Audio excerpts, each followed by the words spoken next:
Inside, you see a set of steering levers, a radio microphone, a pull-out toolbox. All right. Ready? I turn, you press start. It's next to the preheater.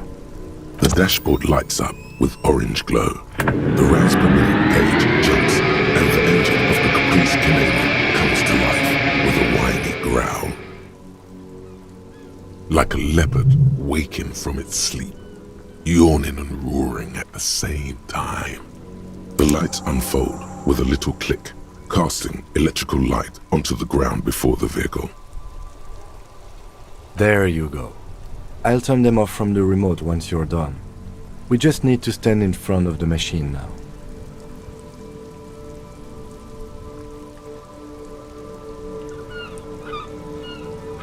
This is Precinct 57. How may I assist you?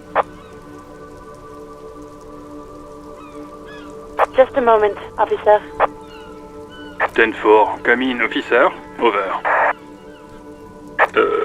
Okay. Wait, before you say anything stupid, think it through. You're going to... 10-4, sir, I'm not hearing your question. Understood, sir. Over. Roger that. 10-10, over and out.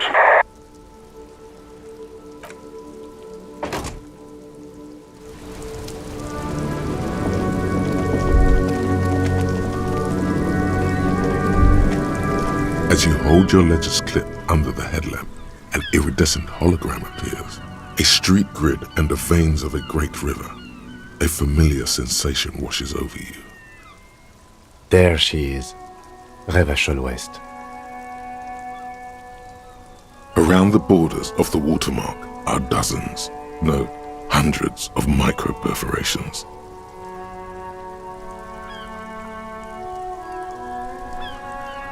There are many of them, and they are divided into 3 separate rows. The first row has 18 dots. Not bad for what? You don't even know what it means yet. The next is the longest. It runs all the way around the border, and then some.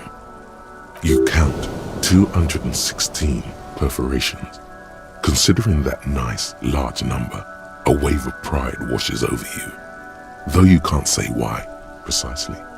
The last row has 3 perforations. That's it. The rectangular watermark is overlaid with the logo of the RCM, and yet the major arteries of Revachol are all recognizable. They shimmer in the Kanema's headlights. A rat brazenly darts past you and disappears amongst the stopped lorries. In the distance, a child somewhere shrieks. A woman reprimands her in a voice no quieter than the child's cry. Ah, Martinez. Let me see. Right here. No, it does not. Those are perforations. They represent your record as an officer of the RCM. They are your statistics, as it were. I should have guessed you'd keep a record. Officers often do. Let's take a look. Alpha male officers who are proud of their numbers often do. It's meant. The first row represents your years of service. 18 years. Okay, not bad at all. What did you do before you volunteered? No shame in working a regular job, detective. Sometimes after a long day of doing this, I even envy it.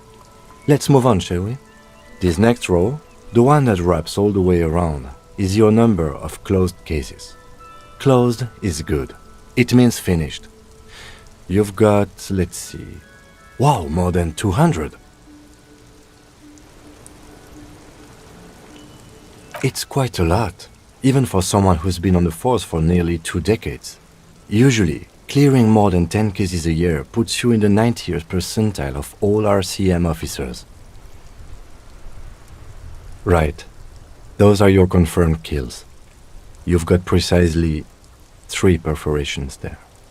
For an RCM officer, especially Precinct 41, which is in the Jamrock quarter, it's rather tame. I mean that in a good way.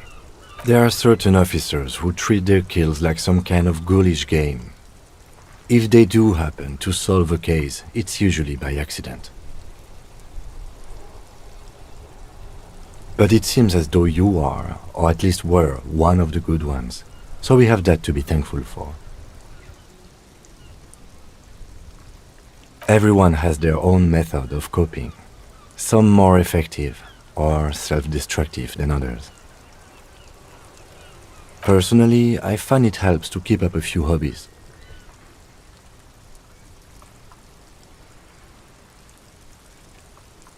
Oh, this and that. Let's not get into it now. Why not gardening?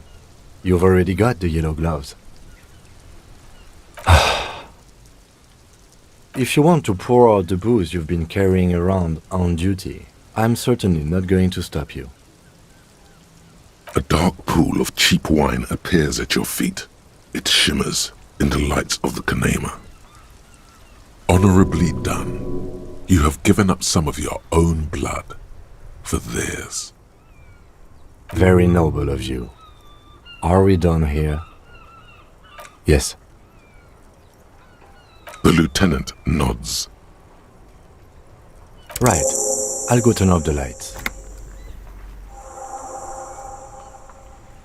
You can now see your statistics on your journal page, to the right of the task description.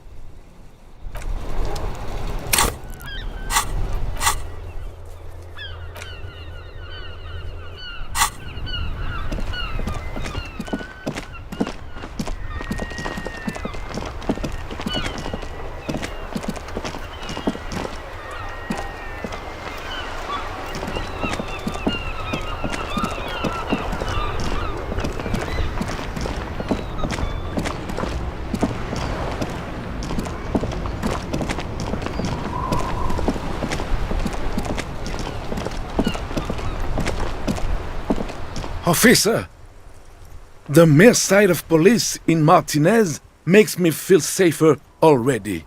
How can I help you?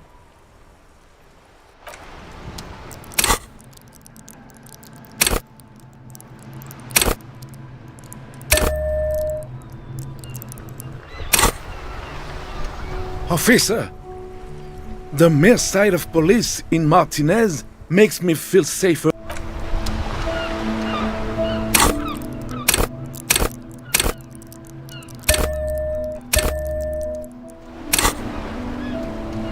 Officer, let me think. I heard someone was hanged and left on a tree for a week. But that's all I know, really. No. He means I wish. odd. He doesn't seem to be lying, but there's something off here. I'm not even anyone. Of course he's holding back. His mouth is so full of union prick he can't even speak properly. Can I at least finish my fucking sentence before you piss on it? Is that okay, René? I'm not anyone important in the Union. I just know Evrard. Everyone in Martinez knows the Clare brothers. I taught these boys human studies and history in the gymnasium. What do you know about history? You never witnessed history. Only heard about it years later, when it had already moved on. You don't know history. The old soldier mumbles something under his breath and turns to face the sea. There he stands, proud, rigid and alone, like a cracking marble statue. Let's try not to get caught in a crossfire. Oh, in many ways, yes. Like an honorary member. I attend meetings and parties, help with little things. Evrard, Edgar, and the older debarders all know me. Oh yes. Not in the technical sense. I don't have a vote or a membership card, but Evrard keeps me on the payroll, just for the little things. So that's what it was before. Him hiding something. He tries to make it look like he's a big deal in the Union, and now the illusion is disintegrating before your and René's eyes. He doesn't know anything, because no one tells him anything. He's an outsider. Of course he's not a member. He's not a member of anything. I knew that. He's a Vezavane. Turns the way the wind blows and tries to look important. I hate the socialist rabble, but even siding with them is better than living your entire life on the fence. Never committing to anything. Pick a damn side already. Writing work mostly. Occasionally, he needs something written, and I happen to have a way with words, people say. Oh, nothing official, I assure you. Just essays for the newspapers. About Martinez and how things are and how they could be. Evrard and I have these long talks where... Well, he tells his little pen man exactly what to say. It's commie propaganda, plain and simple. You should be ashamed of yourself. I don't even consider myself a regular socialist. Politics is not really something I involve myself in, officer. I believe everyone has the right to think and do whatever they want, even if it's nothing at all. I'm very adaptable. Oh, mon Dieu. No, thank you. For being consummate professionals, you'll have this case wrapped up in no time. Sure, officer. They are the good guys around here. What do you need? No, thank you. For being consummate professionals, you'll have this case wrapped up in no time. All right, this is how we're gonna do it. Like what, officer? This is as good as they come in Revachol, I assure you. An array of delicious recipes flashes through your mind. Salads, salmon, sandwiches. Bingo. This calls for an engineering angle. Structural rigidity, exposed rafters, lattice works, that type of approach. Mon Dieu, that is an excellent idea. That would virtually negate the component loss. Beautiful. Now bring it home with paprika. Ce serait délicieux! Can you make that sandwich, officer? I hope you are not just tricking an old man out of the little he has left. Or god of sandwiches, maybe? But in the meanwhile, what can I do for you here and now, officer?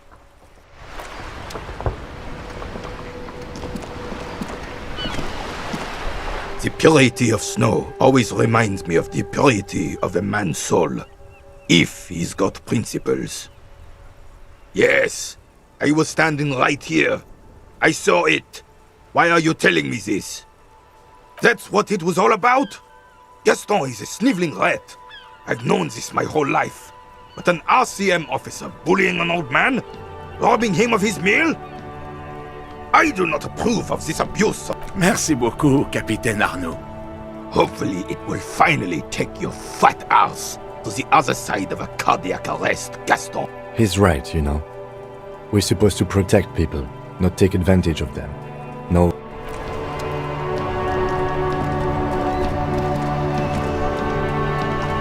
Officer, the...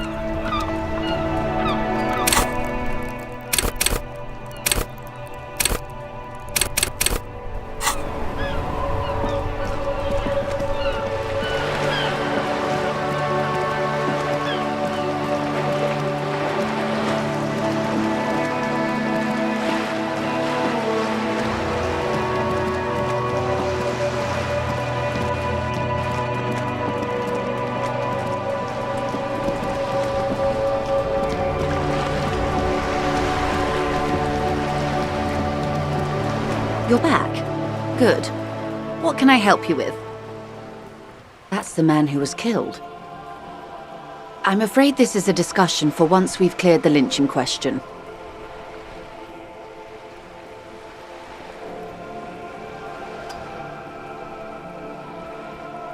Better not tie the fourth day to the bat's day on this. I hope there is something else I can help you with. That's the man who was killed. Better not tie the fourth day to the bat's day on this. That's the man who was killed. Better not tie the fourth day to the bat's day on this.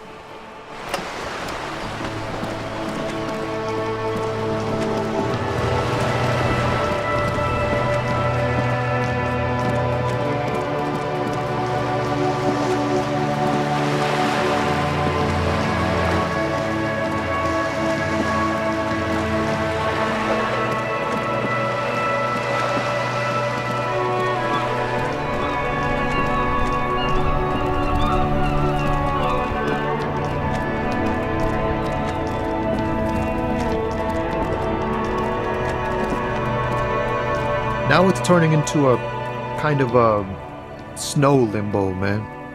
What's on your mind? Nope, don't smoke. Some of the other drivers do, though. There's still a few around, waiting for the jam to disperse. Or waiting for the sweet release of death.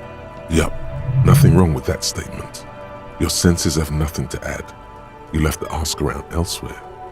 You could also check the kiosk down the street. Frit. With 3 T's.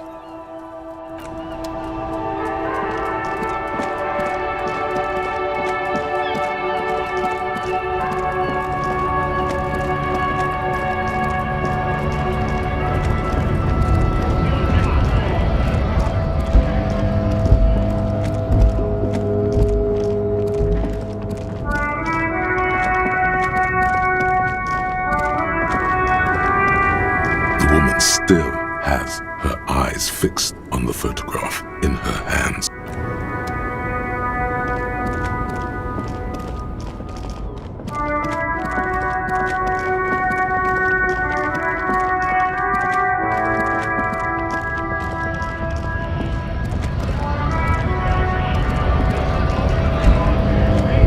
Right to work!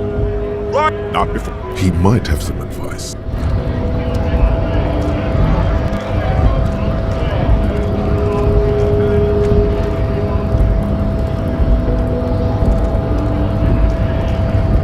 All I'm wondering, man. How can murder, huh? That sounds like a lot of hard work. Probably not. I wouldn't even know where to start.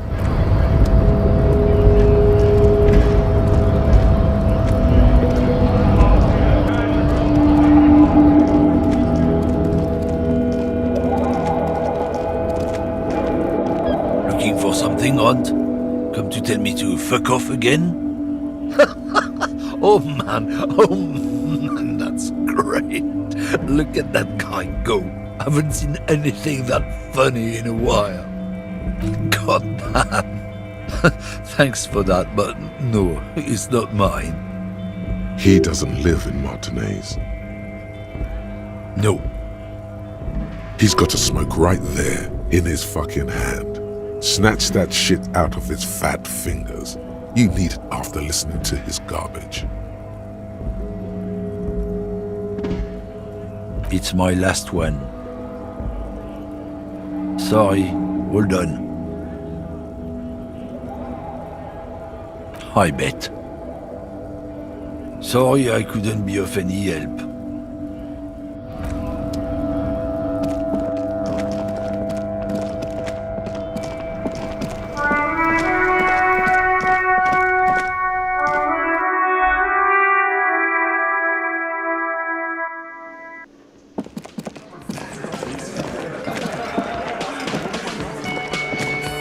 Behind the dockworkers, a ceiling height window. The hawthorn branches scrape the glass like bony fingers. There's a little slide panel up there to let some air in. No need to open it in spring. It's still too cold outside. Looks like the circus left town, but the clowns are still here.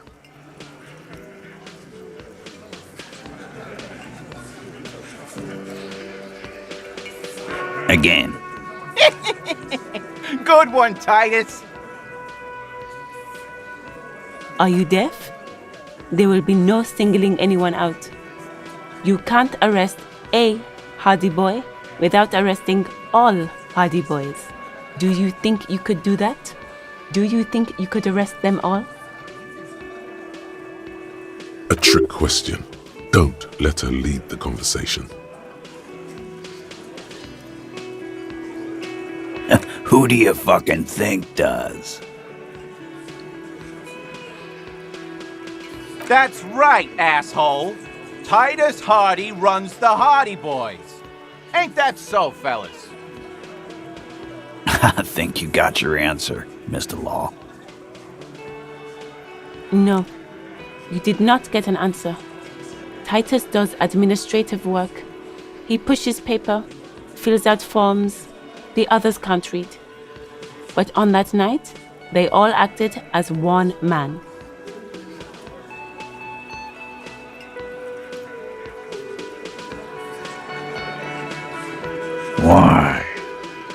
because he was worthless mercenary scum. So am I. Now, how about you get the fuck out of my town? About fucking time.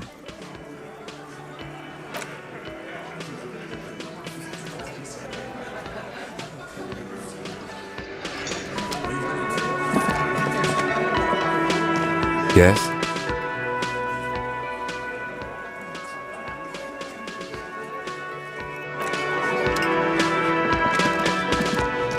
I've got nothing to say to you. Why are you wasting your time?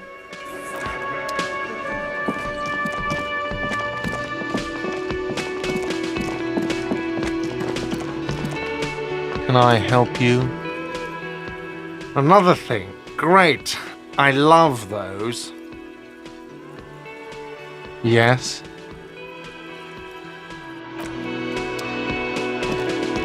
Just a moment. She's agitated, judging from the way she keeps pulling at the frayed edge of her blanket. And there's no public phones nearby? The closest phone booth is down the coast. Sorry for the inconvenience, ma'am. It's fine, I understand. Thank you anyway. Please don't trouble yourself about me, sweetie. I was just hoping to make a call, but the Whirling's phone line isn't working. The union office probably has a phone, but I can't really get there, or to the phone booth down the coast. And Gary's phone is dead too.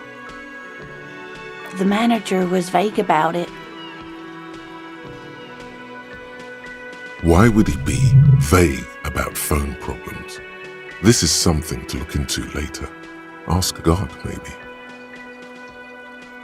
To let the young woman who's house-sitting for us know that we may be delayed. Morel, my husband, and our friend Gary were supposed to get back by Monday night, but they're still missing, and I haven't heard from them. I was also hoping she'd heard from Morel. A little missing persons puzzle might just be the thing to take your mind off the hangover. That's just it. This isn't like him at all. He always plans his expeditions so carefully. But you have more important things to worry about.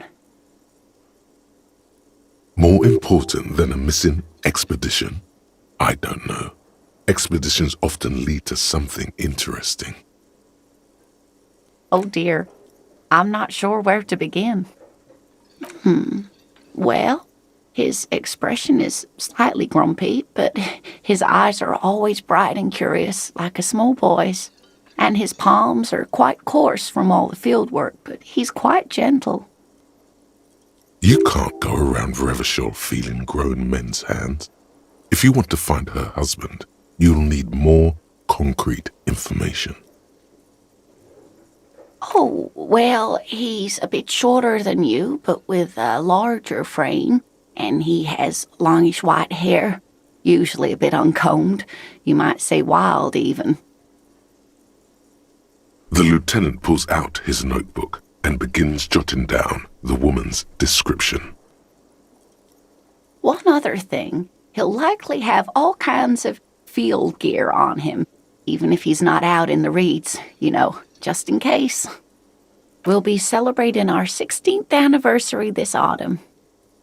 Not the most numerically satisfying anniversary, but I like the less obvious milestones even more somehow.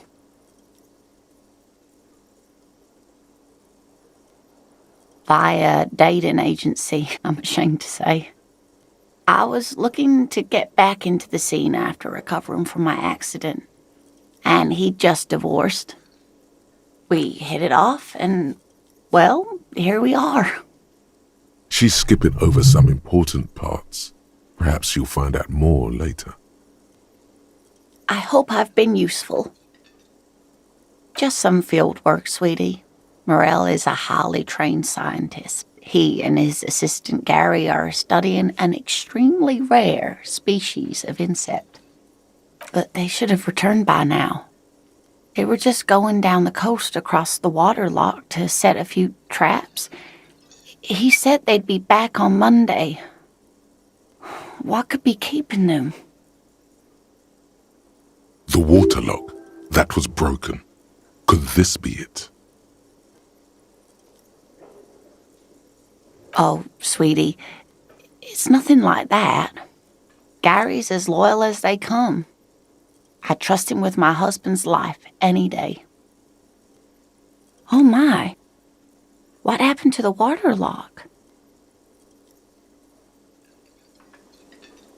Oh, sweetie, if it weren't for you, I'd be looking forward to another sleepless night. Thank you from the bottom of my heart. Thank you both. You're welcome, ma'am. I hate to ask, but if your investigation takes you to the other side of the coast, please do keep an eye out for my husband. Yes, some left-field scientific research is exactly what you need right now. Funk up that vanilla murder investigation. And if you see him, let him know Lena is waiting for him here at the Whirling. He gets so tangled up in his work that he may not know the water lock's been repaired, and it's cold out there.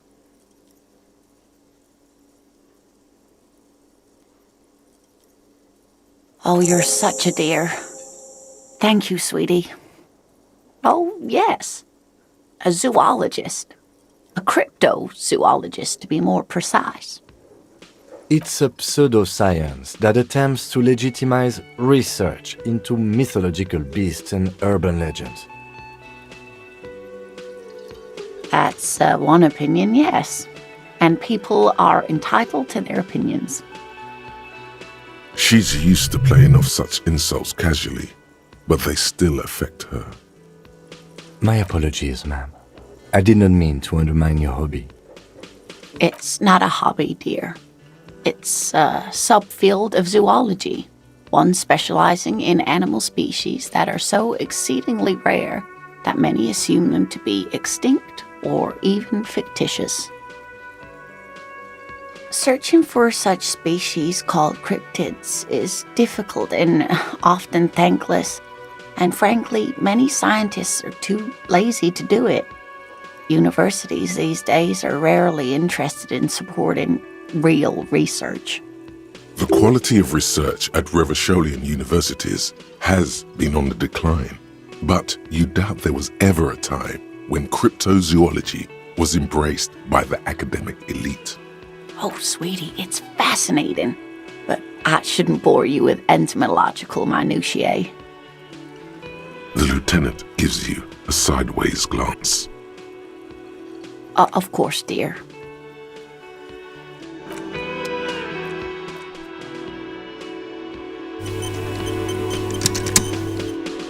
Oh, hello, dear. There you are again. There's really no point in manipulating anyone. She'd be only too pleased to tell you about her work. Go on and ask. Oh, I'd be delighted. Truth be told, I could really use the company too. One cryptid, not a couple. One. This won't turn into some kind of cryptid extravaganza. He nods and assumes a waiting posture. Cryptids, cryptids. Let's hear about all the interesting cryptids. Ooh, tough choice there. That would be the giant of Kokonur. The giant lives in the most arid parts of the vast Kokonur Desert in South Samara, casting a strange light across the barren wastes. A mirage or a psychogenous luminance. No one knows for sure. It is like an awful mountain appearing from below the horizon and expanding to cover almost a third of your field of vision. The towering luminosity of Kokonur is a bad omen in local folklore. Some say it's a fata morgana, others, fate unimaginable. Hooey. No animal can be that large. It's a mirage. That's what makes it so peculiar. A species surviving at the very limits of scientific law. The giant of Kokonur must be the largest animal the planet can support. There are limits, you see, to how large a metabolism an ecosystem can beget. Some say a gravity anomaly below the Kokonur Desert might allow the creature to grow to these gargantuan sizes. Gravity anomaly? Digging it. Digging this parascientific stuff right here. Hey, you promised you'd only ask about one cryptid. The lieutenant pauses, thoughtfully. Fuck it. Let's have more cryptids. Well, the smallest cryptid is the Cryobacter catlensis, a unicellular bacterium. It was discovered in one of the northernmost points of Katla on the Boreal Plateau by renowned geologist Caitlin Mijanou some 70 years ago. The bacterial colony Mijanou found had remained alive while frozen in ice for longer than anyone could reliably estimate, certainly from before recorded history. Mijanou disappeared shortly after injecting herself with the bacteria she had brought back to study, no doubt in hopes of prolonging her own life.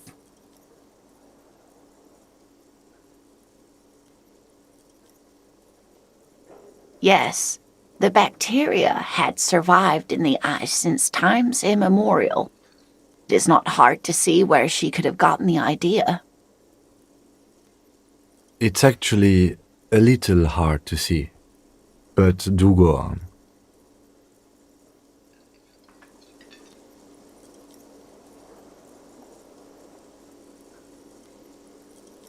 Oh, sweetie.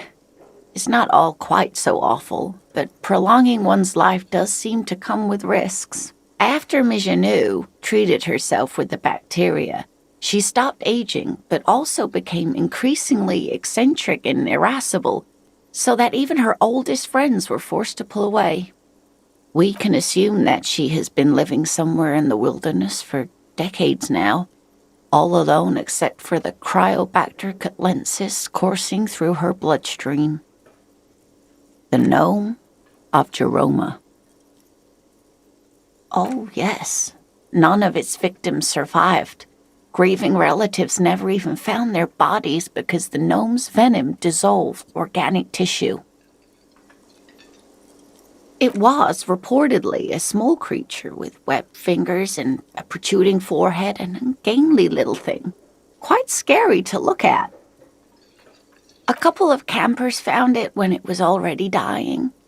They heard an odd wailing in the woods and followed the sound. They were scared and wrapped it in tarpaulin to suffocate it. It still took the gnome of Jeroma an entire day to die. If the body of the creature was found, why aren't there detailed illustrations of it in science textbooks, confirming the existence of this very little species? Alas, the first scientist who got his hands on the creature's corpse put it in a jar of formaldehyde, thinking that would detoxify the gnome's venom.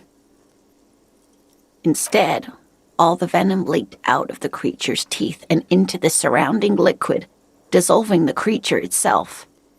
A poetic end, perhaps, but a real loss for science. Alas, always alas, and then it was gone. Isn't that overly convenient? Sure, a perfectly good explanation. It dissolved in its own venom. Go on then. Ask about more gnomes or whatever. Yes, it's the kind green ape. Half war story, half undiscovered species in the genus Homo. Yes, it was reported by soldiers in South Safra during the war. The kind green ape would visit bunkers during the night, healing wounded soldiers with its saliva. Yes, it has amazing healing qualities. Some soldiers reported growing back limbs, regaining their sight. Indeed, there is. It's our closest relative among the cryptids. Same taxonomic family, different genus. Which is to say, the kind green ape is a species with which we share a common ancestor and that evolved parallel to our own, just like your partners. The lieutenant looks at you, pleasantly surprised. Oh, no, I didn't mean to imply that Saolites are inferior to us in many ways. You are superior. For example, your earwax doesn't have a foul odor like ours does. A tremendous evolutionary advantage, I'm sure. But perhaps we've had enough speculative biology for today? What an interesting question. And the answer is yes, there are. Of course. All fairy tales have someone or something invisible in them. Okay, I won't spoil your fun. What is the invisible cryptid? It's the Col de Mama d'Aqua. Its name means thin whisper of sound, and that's precisely what it is. Self-replicating sound waves, invisible and intangible. The Col de Mama is very afraid of us, which makes it incredibly difficult to track. Col de Mama d'Aqua can also be translated as a whisper light and low. That is a sad story. A group of university students assisting with the fieldwork in their enthusiasm for the project, and no doubt because they were preoccupied with impressing their professors, nearly drove it to extinction. They tried to communicate with it and had no other means but sound. So they started sending out sound waves at frequencies they thought might match the Mama d'Aqua's. And what happens when a sound wave meets another sound wave of the same frequency, dear? Psst. They cancel each other out. Psst. Well, dear, they cancel each other out. And these tests were performed so recklessly that when they happened upon the right frequency, well, they wiped out most of the population. After that, the corpuscle appears to have migrated elsewhere. There have been recordings of anomalies similar to those spotted in Ea, but they've been few and far between. It's impossible to confirm the presence of any stable Col de Mama d'Aqua population anywhere. Of course. A common thread in these. Disappearance and unfalsifiability. I like the story, though, ma'am. I'm glad you did, dear. Yes, that's another translation. They're both quite lovely, aren't they? Although the low part is a little ironic. The Col de Mama d'Aqua makes, or rather is, such a high-pitched sound that other animals, including humans, can't hear it. It could be everywhere all of the time, and we wouldn't know. Fine, I'll bite. How can an animal be a sound? Many scientists have asked the same question. Some have claimed that it isn't itself a sound, but a tiny corpuscle that emits sound waves. But there's no evidence to support this theory. It could be. As I said, it could be everywhere. And we wouldn't know any better. It could be ringing all the days of our lives and nights. Plenty. It's the evidence that led to its discovery. In the 1920s, a group of Areopagi ornithologists, that is, scientists who study birds, were trying out a new recording technology for capturing sounds outside the range of human hearing. When playing back recordings they had made in the foothills of the Ea mountain range, they noticed certain anomalies, patterns that seemed random at first, but on closer examination were consistent with the waveforms of songbirds. The scientists soon discovered they could track and even predict what appeared to be feeding, mating, and migration patterns based on sound waves in a strictly delimited range of ultrasonic frequencies, even higher than those of the highest-pitched bat calls. They realized that they had discovered a new species and called it the Col de Mama d'Aqua, after the Paracanassian name for the voice of God, which is said to be very silent. They grew quite obsessed with these little birds. Even Sequester, Time, Joscan, Those are but some of the Mamadakwa they followed individually. What about what? I'm glad you like them, but... You know, to hell with it. Let's have more cryptids. Of course, officers. Is there a particular cryptid you two are interested in learning about? I'm glad you like them, but I'm not really one to tell you about all of them. You should ask my husband if you get the chance. He's the real expert.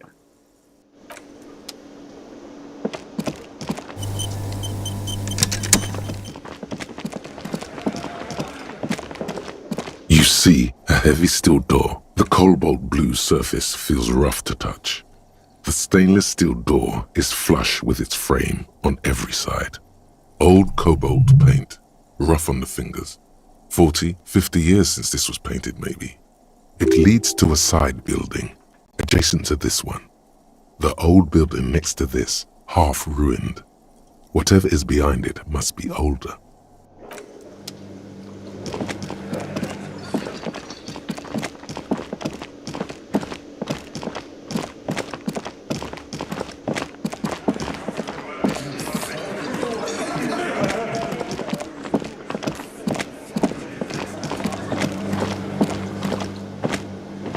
A thin man is smoking below. As you step, okay, it's definitely not his name. The man puts his cup down and replies something, his left hand drawing arcs in the air. He looks up at you, then looks away quickly, shrugging. Shrugging is an international sign for, no, I don't know what's behind that door.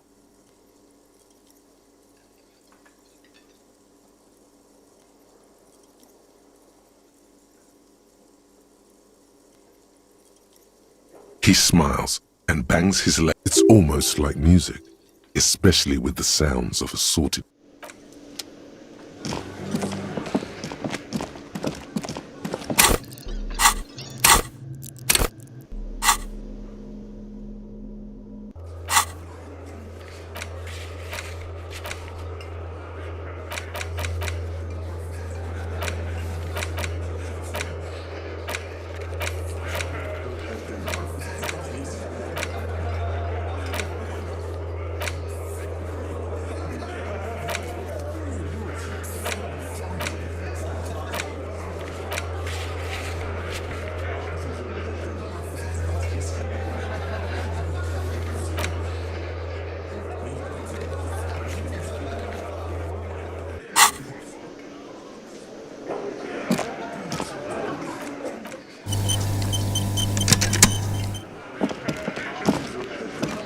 Looks like the circus left town, but the clowns are still here.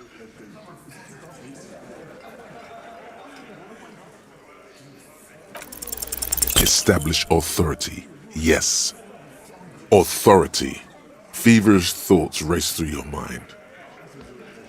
Why? This is not what he thinks it is. This is a great idea. What in the name of fuck are you doing? But I don't want to give you my gun, not after the last time. The fuck is happening, Titus? What are they whispering about? Easy, Shanks. I want to see where this is going.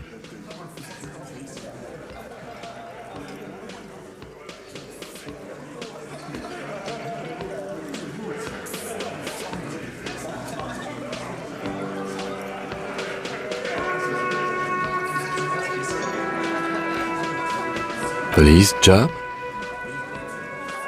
Be careful, it's loaded. Good. Now put it in your mouth. I want to point it at them. Quit your whining. Everyone knows how to do that. You're a special man. You're going to point it at yourself. Go ahead. Show them.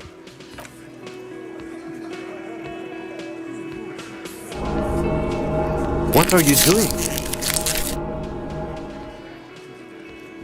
Fellas, you getting any of this?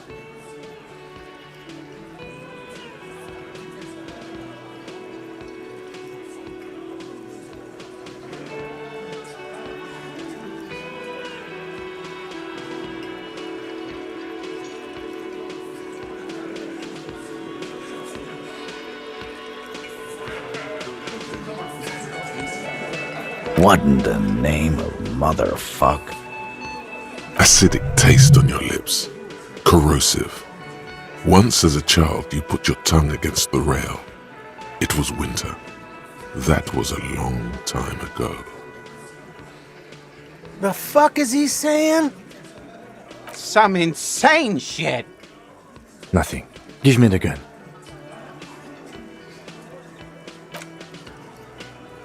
Thank you. Dark? What the fuck was that, you carnies? We haven't seen RCM in 4 years, and this shows up? I knew he wasn't gonna do it, though. I knew he'd pussy out. No. I still have my money on him. Sooner or later, he has that look. Do not think your failed suicide attempt will win you any pity from these men. Do not expect them to forget it either. Again, it was a dark joke. Maybe we should go for a little walk, Joker, before we continue. Jogging around seems to have a positive effect on you. Yes, get the serotonin running. Keeps those bad thoughts away.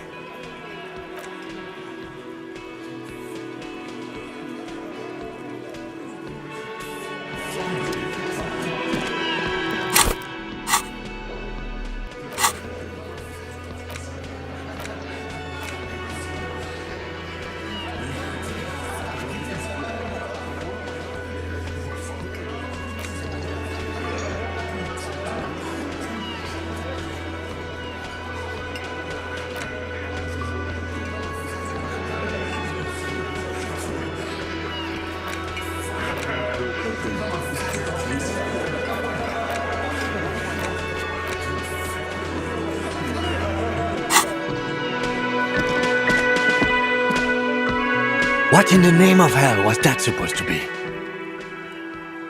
The theatrical suicide attempt. We need to talk about it. Yes, well, I was able to recontextualize it as a dark joke. I will not be able to recontextualize it the next time. I understand you sometimes employ extreme interrogation tactics, but I want you to understand that was too extreme. We can't have RCM officers going around putting guns in their mouths. We can't afford to have that image. Few institutions can. Yes, very, very, very wrong. I'm glad you see it my way. Let's go.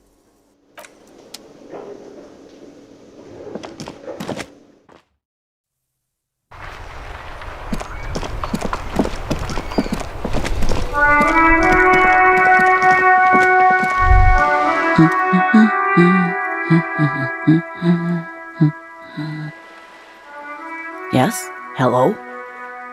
Me? No one. I'm just a working class woman. If she's such a working class woman, why isn't she working? Not all the time. Right now I'm browsing books. Even a working class woman needs something to read. It is. I know you are. Everyone can see that. The rectangles. What with? What with? A lot of things. For example, people tend to go missing. My husband? No, he's not. I don't know. At home now? Out drinking with his friends? Working? Where is this going, officer? Yes, but I don't really need to know where my husband is. Not all the time. No.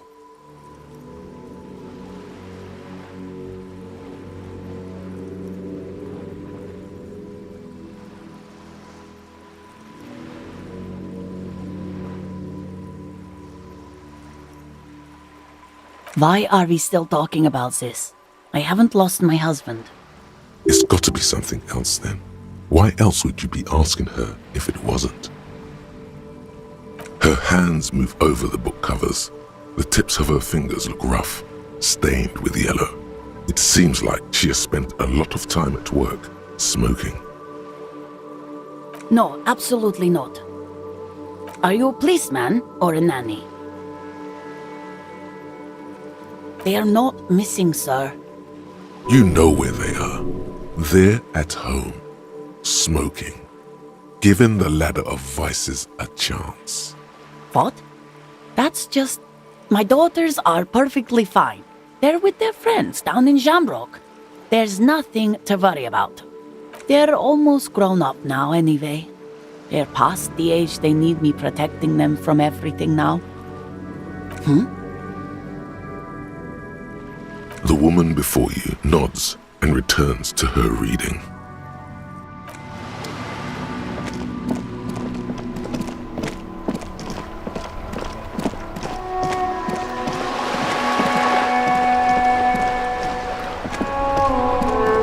Vigilance officer, what can this old carabiner do for you?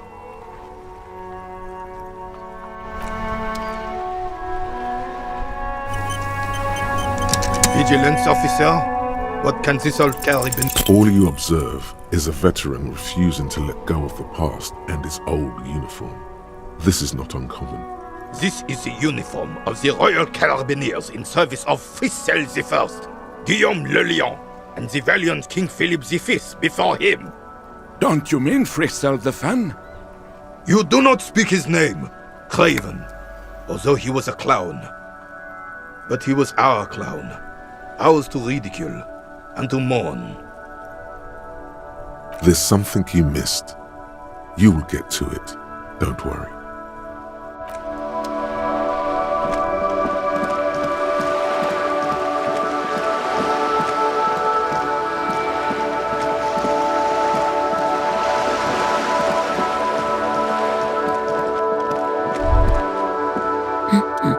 I don't mean to disrespect, sir, but you are being a bit of a cockatoo here. For what it's worth, I agree. But cockatoos can't be stopped when they get like this. It's Nothing. Go read up on them if you're so interested. There's a great book in the bookstore. Maybe you should. What if the cockatoo is your astral captain? Or your heraldic bird? Wonderful. The store is open. The woman before you not.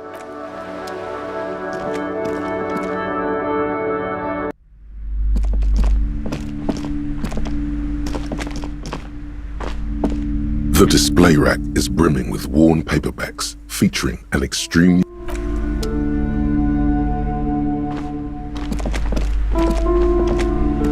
a small mountain of colorful board game boxes. There are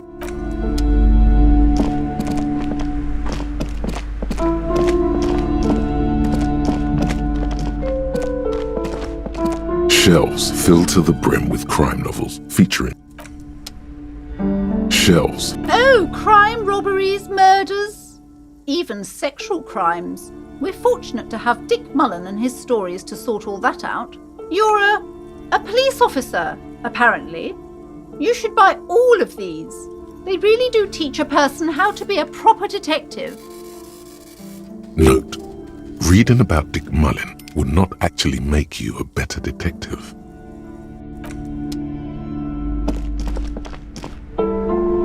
A sulfur-crested cockatoo sits on the cover, its beak slightly open. It looks as if the bird is calling out the book title, From A to Zurich, a guide. Turns out that there are so many different cockatoo species, and they all have behavioral problems. You don't have behavioral problems. That's garbage. You're cool.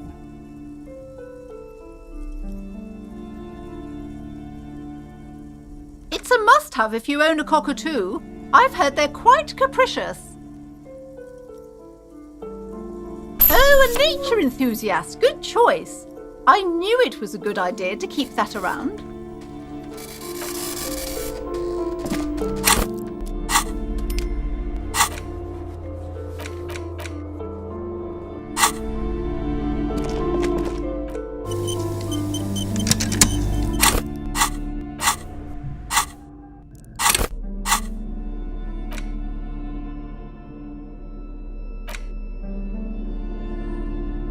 A cockatoo is a parrot with an erectile crest, found on the Seminine Islands and in southern Fas a la Mer. Known for their intelligence and general precociousness, cockatoos are popular birds in aviculture. However, they often exhibit various behavioral issues.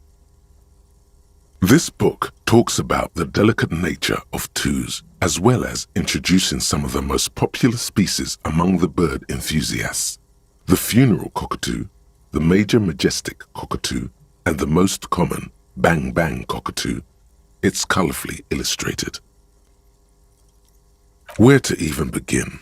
All cockatoos are known for their needy natures, requiring attention for at least 2 full hours a day. They love to talk and have been described as lovable clowns who just don't know how to wrap up. Pet owners also report moodiness, loudness, and hostility as recurring issues. If left unsatisfied, cockatoos may scream non-stop, pluck their feathers, or become aggressive. It is not recommended to get a cockatoo if you're not able to cook them food every day and give them the full care that they need. These birds will never understand that you have a life of your own. You're right. Cockatoos are magnificent creatures. They love to perform, cuddle and show off, and will even scream for fun, often as loud as up to 135 decibels. Ouch, that must hurt. Not great for the neighbors. Performing? Yes, birdie. This is a yellow-tailed black cockatoo. Its specific name, Psittacus venereus, relates to its dark and somber plumage. This bird looks as if dressed for a funeral, 24/7. There is something indisputably ominous about it. Perhaps the most impressive of all the species, the endangered major majestic cockatoo, is often described as the most flamboyant bird in the jungle. Its pink-colored wings and flowing crest embellishing its proud and bumptious nature. In the words of poet-explorer Sir James Fournier, few birds more enliven the monotonous hues of the verdant forest than this big, bold, and beautiful species. Despite its banging name, the bang-bang cockatoo is actually the shyest of the species, common in almost all Seminoese forests, as well as zoos and homes all over the world.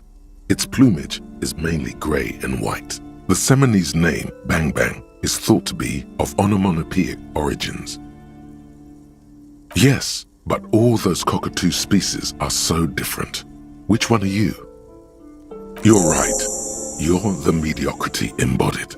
This unsung bird belongs on your heraldry.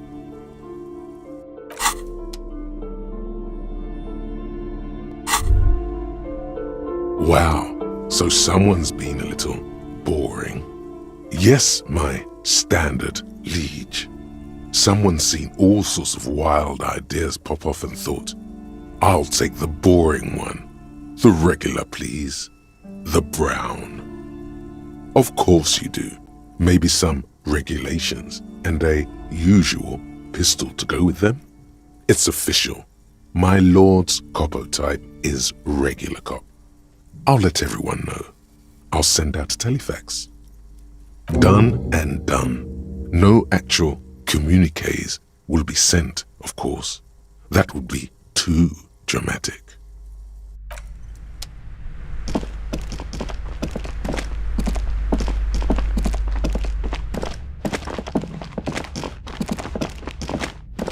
A heavy door with a missing handle stands before you, covered in dozens, if not hundreds, of Seminoese trinkets and charms. It appears to be locked.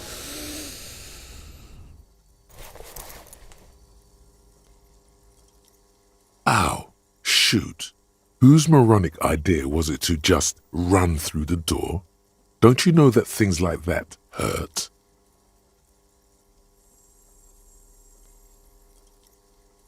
Are you alright? This looked pretty intense and painful, I must admit. What is going on there? Are you really trying to break down the back door? I warn you, don't tempt the spirits, officer. Don't tempt the spirits or you'll damage the holy wards on the door. It barely looks like you've done any damage to the door, however. It's still locked and closed, covered in dozens of little charms and trinkets.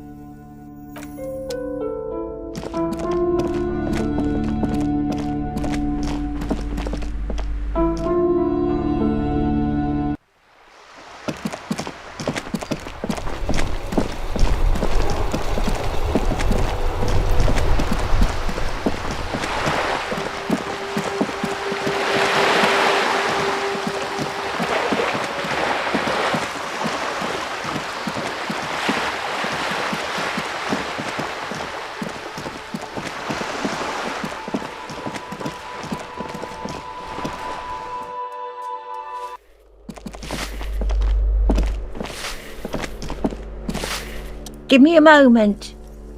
I'm no one, just an old woman who cleans these hallways. If you can call it living. I have a little room upstairs right next to the coal room. It's barely bigger than a closet, but I don't complain, no.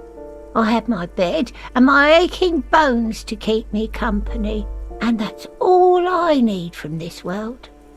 She hasn't spoken to anyone for a while. Even her sentences feel rusty.